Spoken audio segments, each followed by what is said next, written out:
Alright, it's time to start customizing our template. And the first thing we're going to do is to replace the placeholder text with text of your own. So to get started, let's fire up After Effects. Go to Included Files, go to Business Slide 1.2, Project Files, and then double click on the file that you made here called Customized or Edited or whatever you named it. And that opens up After Effects. In future videos, I'm not going to ask you to go through this process of opening up After Effects. I'm going to assume you've already done that.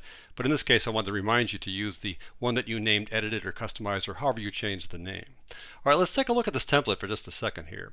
We have these 5 places where we're going to put photos or videos. Right there is 1, 2, 3, and we have 2 more, 4 and 5.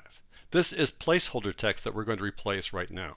But we're not going to replace the text here inside this main comp. We're going to replace them inside some text comps that appear inside this one.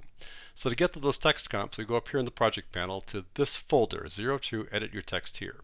You can open it up by clicking this disclosure triangle like that, or double clicking on it. There are 5 comps here. You can tell they're comps by that icon there. To open up a comp, just double click it. And that opens it up down here in the timeline. But before we work on this comp, I want you to change the way it looks here inside the comp panel. Notice that it's set to 25%. Let's change that to fit. There we go, that's better. And now to edit this text, all you need to do is double click on the layer right there. And that puts this red box around it. The red box means that you can now type anything and it'll replace whatever's there. So the first picture we're going to use in our template shows 2 people looking at a laptop. So I'm going to call this one First Meeting. I'm going to use the 1ST for First Meeting. All right, now we're not quite done. There's a red bar there that tells you that you could add more text, like that. I don't want to add that though, so backspace that. So I want to finish editing, and the way that I tell After Effects that I'm done editing is I go up here to the upper left-hand corner and click on that selection tool, and that tells After Effects that we're done. And it puts a bounding box around the text. The bounding box means that you can now change the font, change the color, change the size, things like that, all over here inside the character panel right there.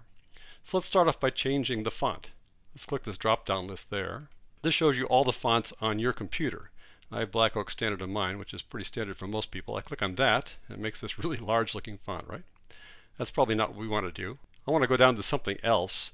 Let's say Times New Roman. So I'm going to type in Times. As long as this is blue like that, I can just type something in, like Times.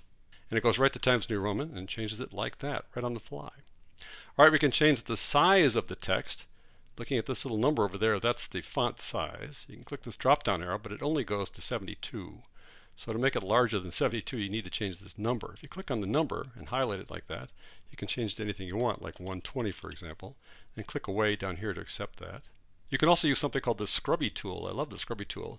Whenever you have blue numbers like that, you can hover over it and you get this little finger pointy thing with 2 arrows on it. If you click and just drag instead of clicking and highlighting, click and then drag, you can change the size like that. I'm going to leave it right around there, let's say. I can type in 120 or just scrubby to 120. I'll leave it like that. All right, let's just see how that affects our template.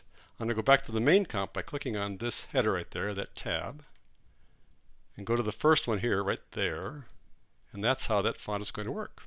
Let's go back to the text comp here by clicking on this tab there. And I want to continue editing this. Now the bounding box is still going around it, that's great. So let's change the color. To change the color, you go to the color swatch right there. It's black because the text is black. This little thing with the red line through it refers to the stroke, the border that can go around the text. This text has no stroke, thus the red line. I'm going to click on the black swatch here. That opens up this color picker. I want to change the color. So I can change the color by just clicking along here and moving my circle over this. Notice there's a circle down at black there. Click on there, it'll turn blue, right like that. It immediately updates like this, even though we haven't clicked OK yet. Choose purple, for example, green. I want to change this, though, let's say, to white. So I'm going to drag this up to the upper left-hand corner. And no matter what color you've selected, when you go to the upper left-hand corner, that is white.